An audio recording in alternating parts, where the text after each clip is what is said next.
अस्सलाम वालेकुम, मैं हूं रेहान तारिक और आप देख रहे हैं 10 लाख। 26वीं आईनी तरमीम की मंजूरी के बाद हुकूमत के साथ साथ JUIF भी सफाइयां दे रही है। मौलाना फजलुर रहमान जिन्होंने 26वीं आईनी तरमीम में हुकूमत का साथ देने से पहले इनकार फिर बाद में इकरार किया था, जिसके बाद 26वीं आईनी तरमीम को मंजूर करा लिया गया था, वही मौलाना ये इंकशाफ कर रहे हैं कि अगर वो अपने 8 वोट हुकूमत को नहीं देते तो हुकूमत के पास प्लान बी तैयार था। और वो प्लान बी ये था कि हुकूमत ने अपोजिशन अरकान के 11 वोट खरीद रखे थे, इसलिए अगर हम आईनी तरमीम की हिमायत नहीं करते गंदा मुसवदा आता। मौलाना फजलुर रहमान क्या गुफ्तगू कर रहे हैं, जरा सबसे पहले उसकी एक झलक आपके साथ में रखता है। ड्राफ्ट के अंदर मौजूद हैं और 56 क्लाजेस से हम उसको 22 क्लाजेस पे ले आए। उसके बाद अगर हम वोट नहीं देंगे तो वो जो उन्होंने अंदर से मेंबरान खरीद लिए थे, और ये फैक्ट है कि खरीद लिए थे, और हमारे 8 वोटों की उनको ज़रूरत थी, वो 11 वोट खरीद चुके थे और उनको अपनी पनाहगाह में महफूज कर दिया था। अगर हम वोट न करते तो ओरिजिनल ड्राफ्ट से भी ज़्यादा गंदा ड्राफ्ट आता और वो कामयाब हो जाता।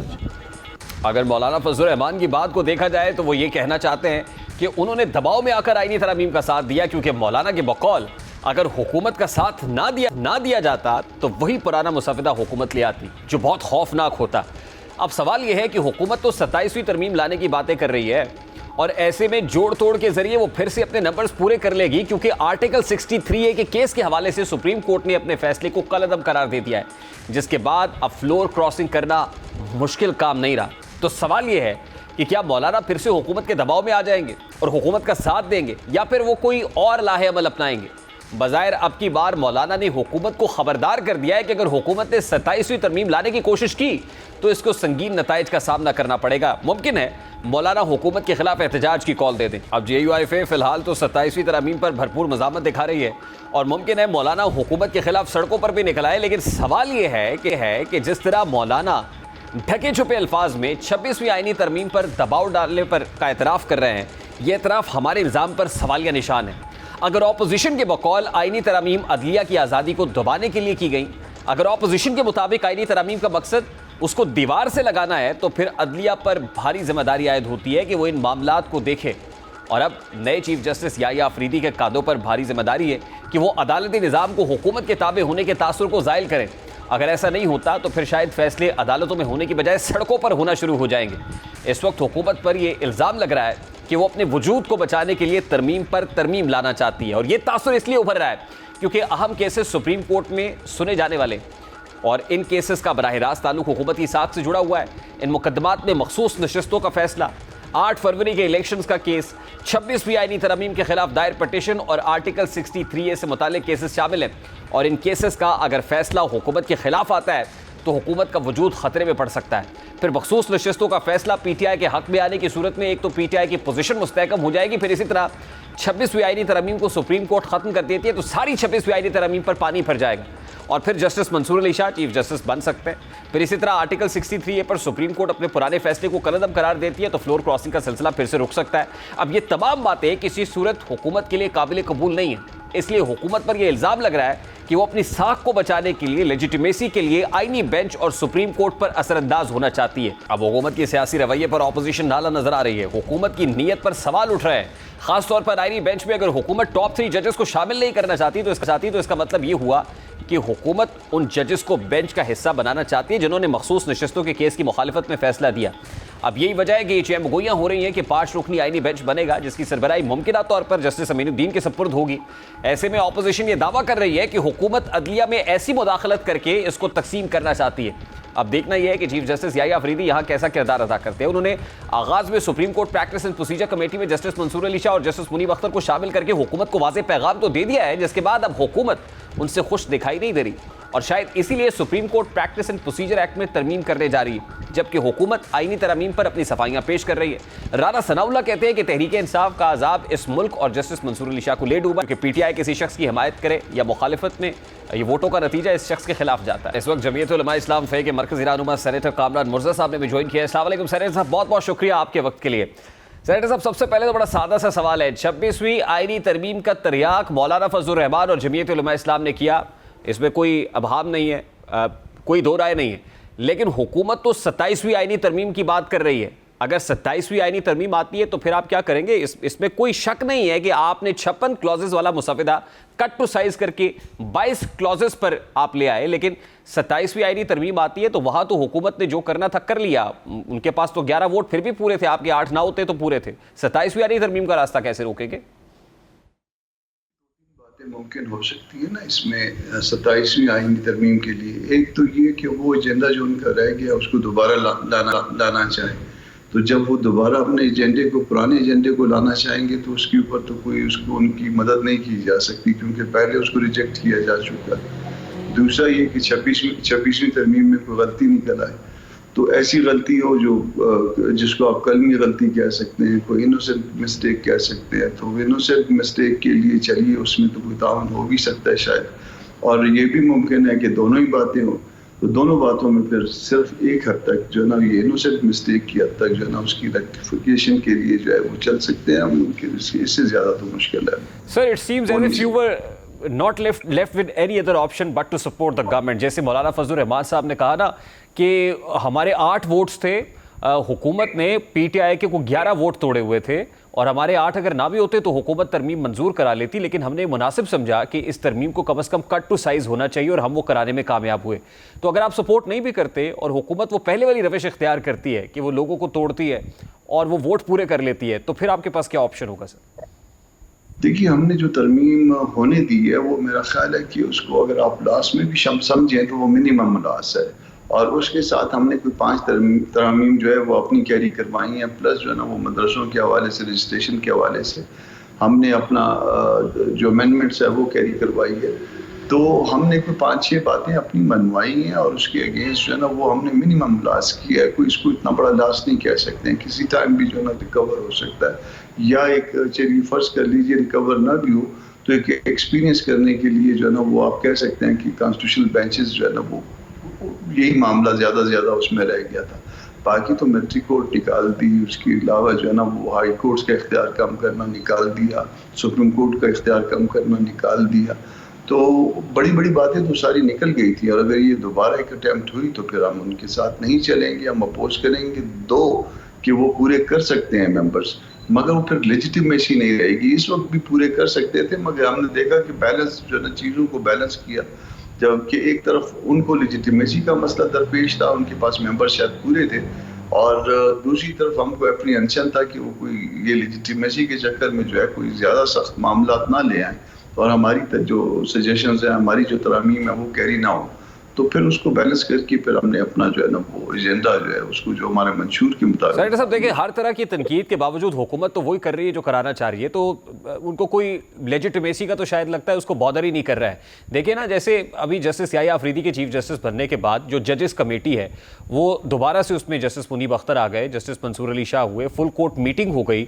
अब सुनने में आ रहा है कि supreme court practice and procedure act जो है उसमें भी कुछ तब्दीली रूनुमा होने जा रही है, और उसके अलावा जजेस की तादाद सुप्रीम कोर्ट के अंदर बढ़ाने के लिए जो बिल है वो पार्लियामान में हुकूमत टेबल करने का इरादा रखती है, और वो कुछ ज़्यादा देर या दूर की बात नहीं है। तो लगता है कि हुकूमत जो 26वीं आईनी तरमीम में आपने किया, कट टू साइज किया, उसको कॉम्पनसेट करने के लिए अब हर हरबा इस्तेमाल करेगी।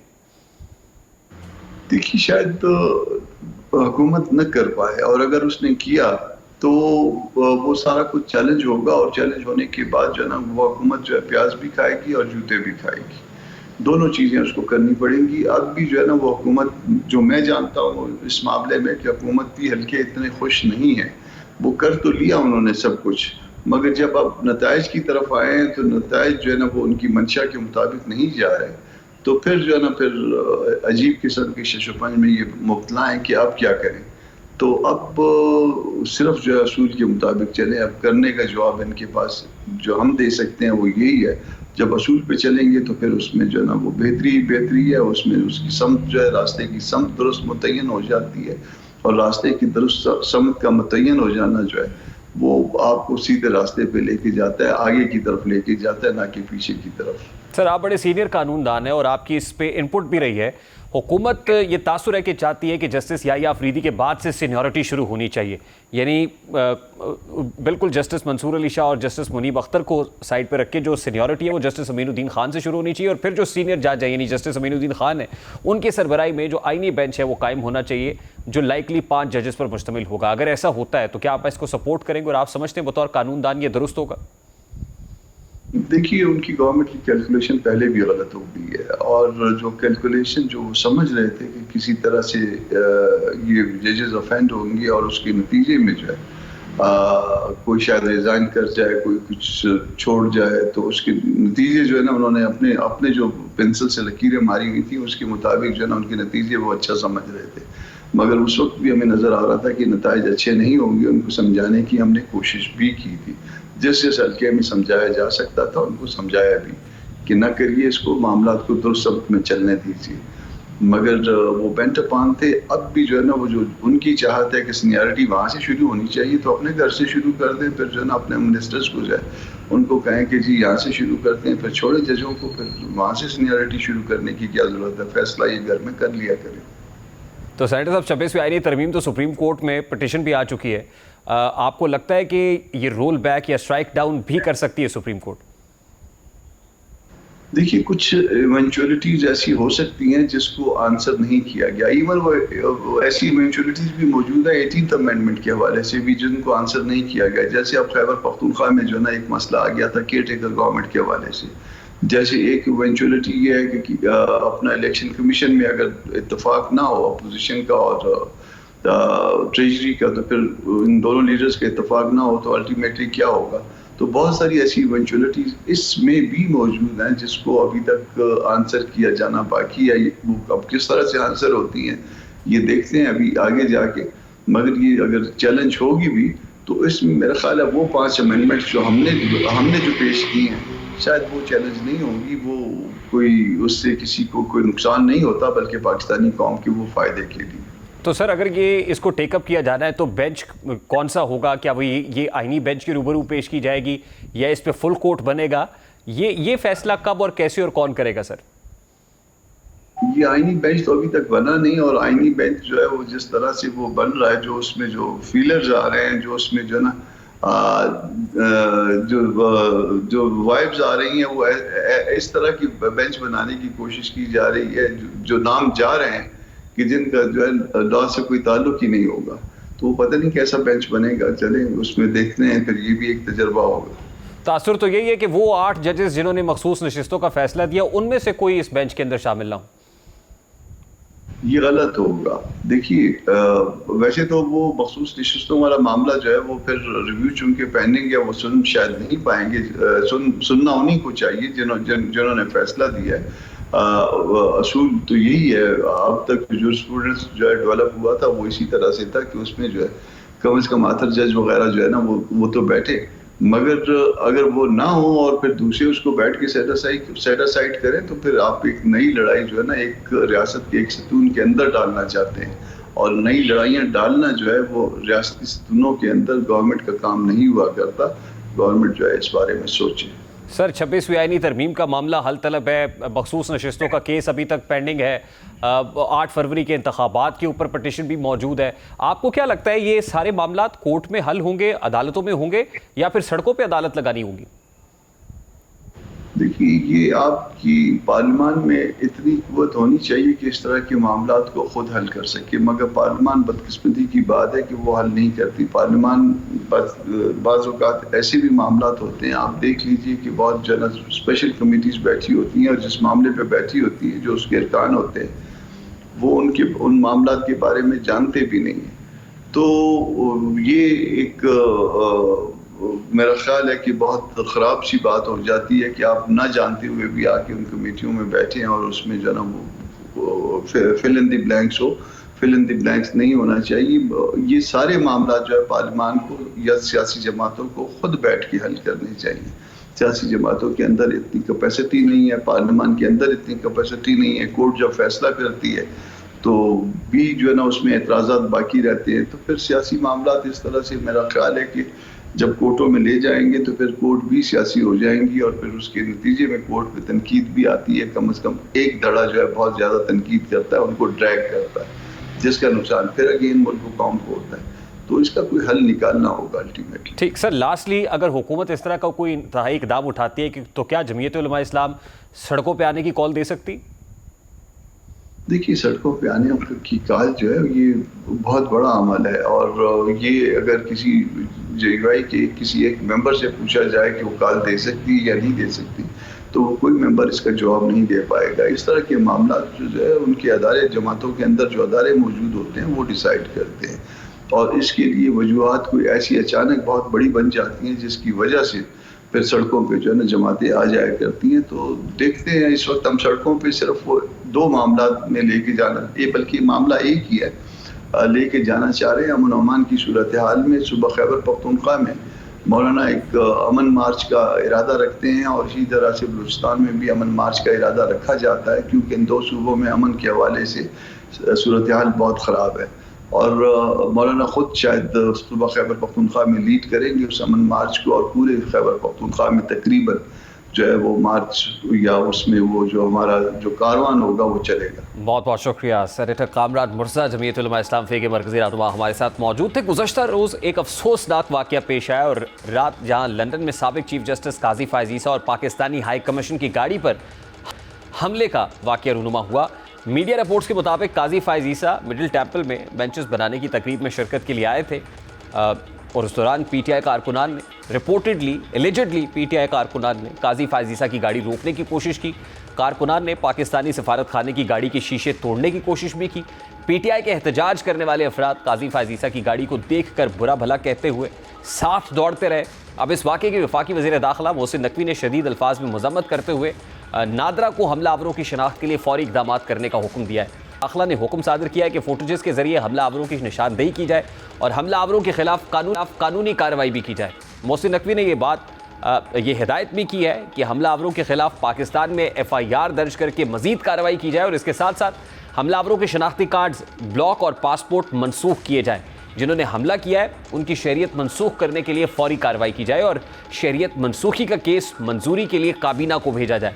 दूसरी जानिब ज़राए के मुताबिक पाकिस्तान हाई कमीशन ने हमला करने वालों पर मुकदमा दर्ज कराने का फैसला किया है। सफारती ज़राए का कहना है कि यार्ड में 9 अफराद के खिलाफ मुकदमा दर्ज कराया जाएगा, और स्कॉटलैंड यार्ड को इंदराज मुकदमा की दरख्वास्त सफारती इख्तियारात के ज़रिए दी जाएगी।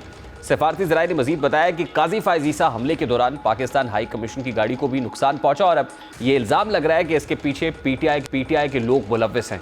बहरहाल ये अफसोसनाक वाक़या है जिसको किसी भी सूरत रूनुमा नहीं होना चाहिए था, और इस अंदाज में ज़ाहिर साइड वो पॉलिटिकल डिफरेंसेस हों या किसी से कोई इख्तलाफ हो नज़रियाती तौर पर, उसको ज़ाती दुश्मनी में तब्दील नहीं होना चाहिए।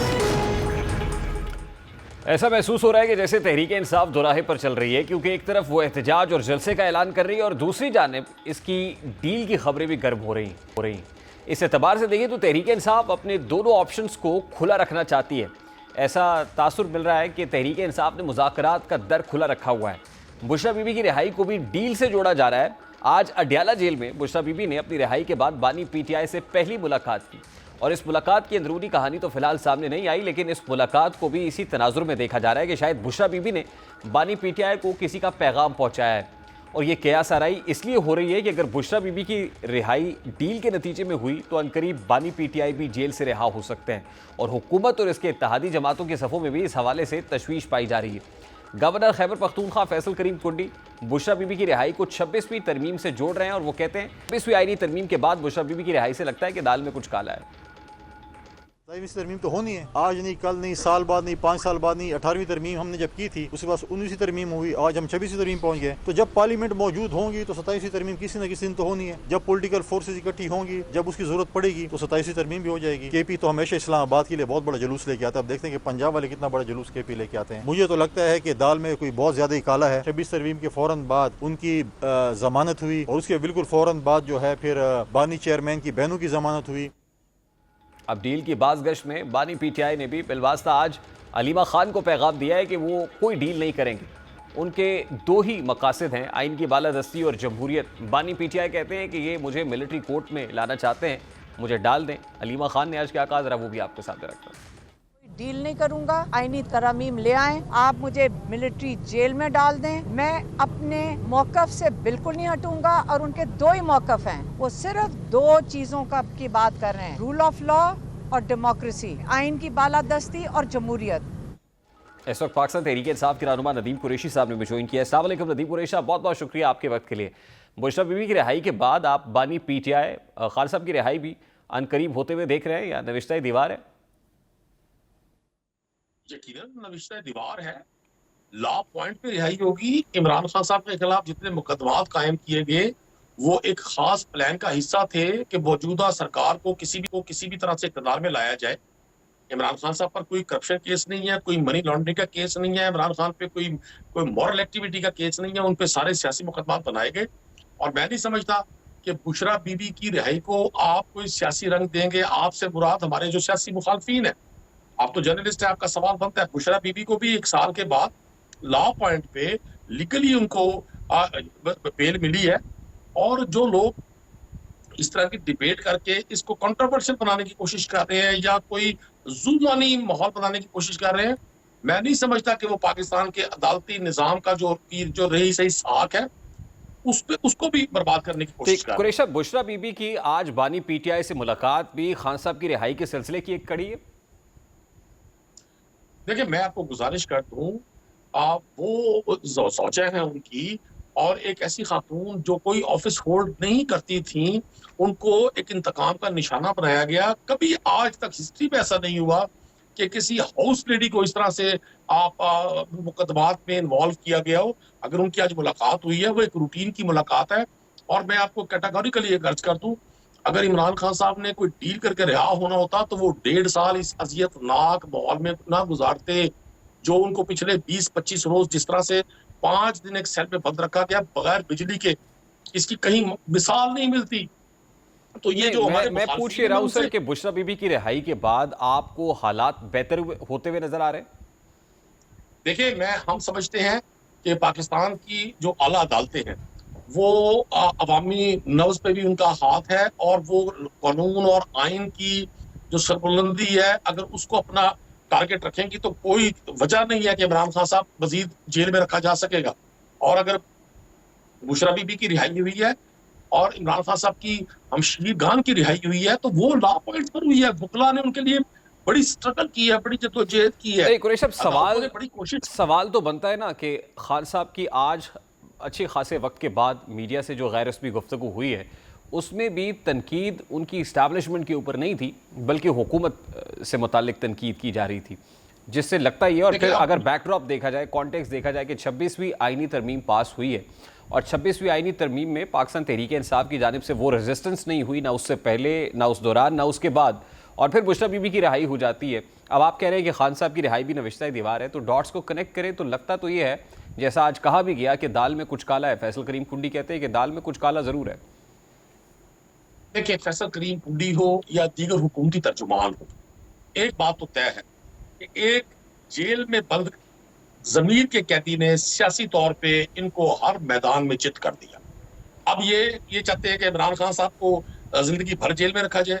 क्या जुर्म किया है? कोई इवन फील्ड्स के महलात बनाए हैं, कोई सरे महल बनाया है, कोई ट्विन टावर्स बनाए हैं, कोई मनी लॉन्ड्रिंग की है, कोई इमरान खान के पास मकसूद चपड़ासी था जिसके अकाउंट से अरबों रुपया बरामद हुआ है। जुर्म क्या किया है उस शख्स ने?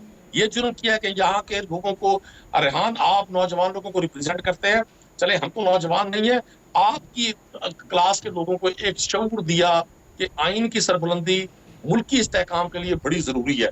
तो अगर फैसल करीम कुंडी साहब को या दीगर फेडरल मिनिस्टर्स को ये ख्वाब आ रहे हैं तो फिर उनको अपनी मंजी के नीचे डांग फेरनी चाहिए। उनकी हुकूमत में होते हुए जेल उनके कंट्रोल में है, एक एक सेल में उन्होंने ऑडियो और वीडियोस कैमरा लगाए हुए हैं, और मौजूदा सरकार तो माहिर है वीडियो क्लिप्स। आपकी हुकूमत में जिस तरह नवाज शरीफ साहब लंदन चले गए थे, आपकी हुकूमत में होते हुए क्या इसी तरह इस वक्त की हुकूमत में होते हुए इमरान खान साहब रिहा हो जाएंगे? इमरान खान साहब इंशाल्लाह रिहा होंगे, कानूनी ग्राउंड पे रिहा होंगे।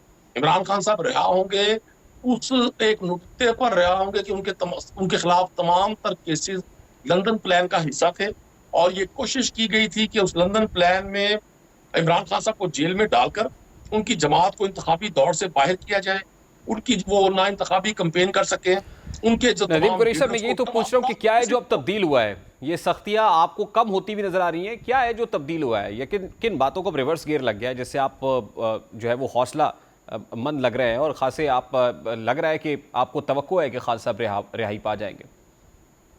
देखिए, जो लोग हक पर होते हैं वो कभी नाउमीद नहीं होते। ला तकनतु मिन रहमतिल्लाहि, अल्लाह की रहमत से मायूसी भी गुनाह है।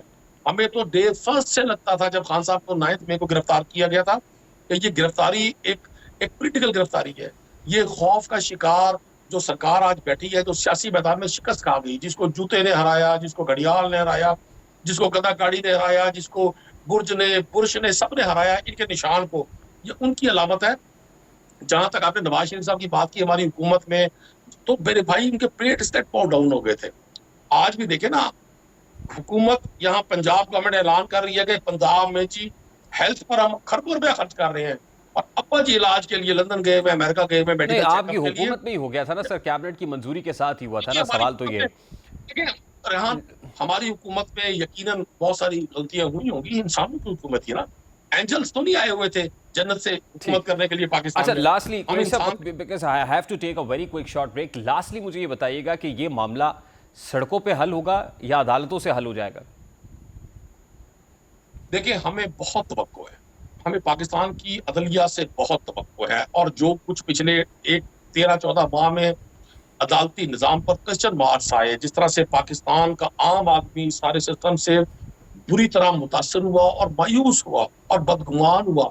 वो साहब जो अपनी रिटायरमेंट के अगले दिन ही लंदन तशरीफ ले गए, वो जिस तरह से इस अदलिया का चेहरा मस्क करके गए हैं, अभी हमारे चीफ जस्टिस साहब के पास और उनकी पूरी टीम के पास बहुत अच्छा मौका है कि वो लोगों का इस आइन पर, इस कानून पर, इस मुल्क के निज़ाम अदल पर एतबार बहाल करें। ठीक, हमें अदालती निज़ाम से उम्मीद है 100% इंशाल्लाह, लेकिन हम पॉलिटिकल वर्कर हैं, हम सड़कों वाला ऑप्शन भी जाया नहीं होने दे। बहुत बहुत शुक्रिया नदीम।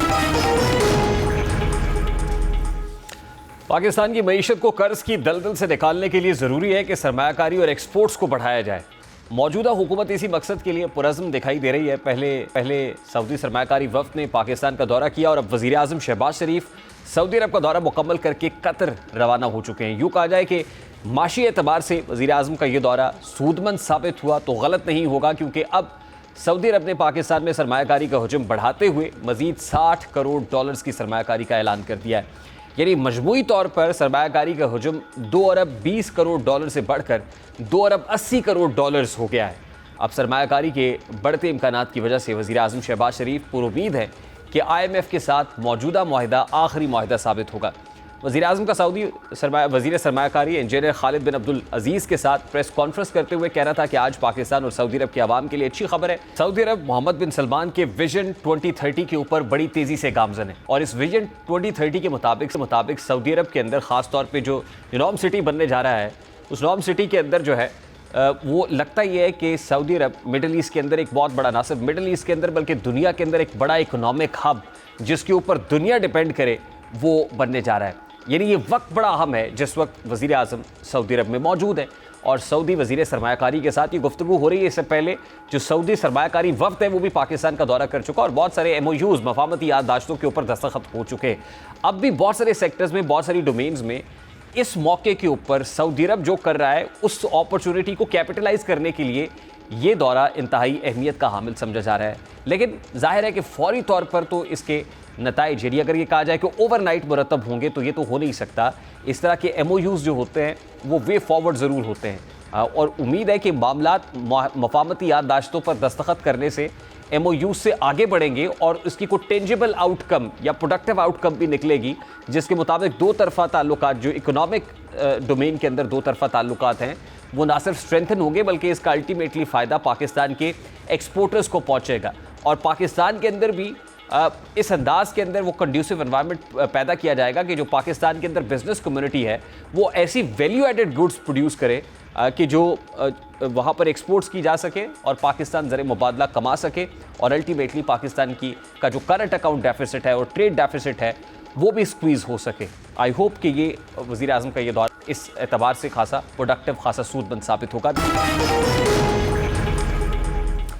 पाकिस्तान में इंडिपेंडेंट पावर प्रोड्यूसर्स को अवाम के भारी भरकम जो बिजली के बिल हैं उनका बुनियादी तौर पर जिम्मेदार या रिस्पॉन्सिबल समझा जाता है। और इंडिपेंडेंट पावर प्रोड्यूसर्स मुल्क की ख़ास तौर पे जो पावर सेक्टर हैं उसका एक बहुत बड़ा नासूर बन चुके हैं। हाल ही में हुकूमत पाकिस्तान ने 5 जो IPPs हैं उनके साथ मुआहिदात को रिविज़िट किया, मुआहिदात को ख़त्म किया और अल्टीमेटली ज़ाहिर है कि this is the way forward कि जिसमें ये ख़त्म करना पड़ेगा ताकि जो इस्तेहसाल हो रहा है आम आदमी का उसको रोका जा सके। और बुनियादी तौर पर इन्हीं को आम आदमी के इस्तेहसाल का जो ज़िम्मेदार है वो भी करार दिया जाता है और अल्टीमेटली रिज़ल्ट होता है बिजली के भारी भरकम बिलों की सूरत में। गुज़श्ता रोज़ हमने आपके साथ ये स्टोरी भी शेयर की थी कि जो किस्तवार बिजली का बिल एक आम आदमी देता है उससे भी उसको महरूम कर दिया गया है, वो भी अदा नहीं कर पाएंगे और एक ही बार ये मौका फराम किया जाएगा पेशतर इससे कि आप बिजली का बिल अदा कर दें। तो ये उम्मीद करते हैं कि फ्यूचर के अंदर भी जो IPPs हैं उनके साथ मामलात बेहतर होंगे, रीनेगोशिएट होंगे, अरबों रुपए का जो नुकसान हो रहा है उसको बचाया जा सकेगा। और जो रिपोर्ट है उसके मुताबिक 55 अरब रुपए का नुकसान पहुंच रहा है, लेकिन फ़िलहाल गरीब आवाम को महंगी बिजली ही खरीदना पड़ रही है। और यही वजह है कि पाकिस्तान का घरेलू बिजली का टैरिफ खत्ते के पड़ोसी ममालिक के करीब या उनसे कदरे ज़्यादा है। पाकिस्तान की सनतों को जनूबी एशिया में सबसे ज़्यादा बिजली की कीमतों का सामना है। हालिया आदादोशुमार के मुताबिक पाकिस्तान के सनती और तिजारती शोबे में फ़ी किलोवाट आवर के हिसाब से भारत और बांग्लादेश के मुकाबले में नुमाया तौर पर ज़्यादा अदायगी करते हैं, जिससे कारोबार पर माली दबाव बढ़ता है और इक्तिसादी मुसाबकत या जो कम्पेटिटिव एनवायरनमेंट है वो मुतासर भी होता है। आदादोशुमार के मुताबिक पाकिस्तान की घरेलू बिजली के नर्ख आलमी औसत का 45.1% है और एशियाई औसत का 84.5% है, जबकि कारोबारी नर्ख आलमी औसत का 110.1% और एशियाई औसत का 154.3% तक पहुंच जाते हैं। घरेलू नर्ख कारोबारी नर्खों के 42% हैं और छोटे कारोबार इतनी ही रकम अदा करते हैं जो बड़े कारोबारों के 98.8% के बराबर बनते हैं। बिजली कम इस्तेमाल करने वाले घराने ज़्यादा इस्तेमाल करने वाले घरानों की निस्बत 32.3% तक अदायगी करते हैं। ये अदम तवाज़ुन घरेलू सारिफीन पर जो डोमेस्टिक कंज्यूमर्स हैं उन पर इजाफी दबाव डालता है और गैर मुल्की सरमायाकारी की सलाहियत को महदूद करता है, क्योंकि तवानाई की कीमतें पाकिस्तान के मैन्युफैक्चरिंग और खदमात के शोबों की मुसाबकत को बराह रास्त मुतासर करती है। और कॉन्टिनेंट के अंदर, इस खत्ते के अंदर, इस रीजन के अंदर जो है पाकिस्तान के अंदर जो फ़ी यूनिट बिजली का है वो सबसे ज़्यादा मालूम होता है। और आदादोशुमार भी बताते हैं कि जो एक यूनिट है उसकी कीमत सबसे ज़्यादा है और यही वो बुनियादी तौर पर वजह है जो ना इंडस्ट्री को फलने फूलने देती है और ना ही आम आदमी को कमर सीधी करने का मौका मिल पाता है। प्रोग्राम का वक्त अपने इख्तिताम को पहुँचा। आपसे मुलाकात होगी इंशाअल्लाह कल। अपना रखिए ख्याल। अल्लाह हाफ़िज़।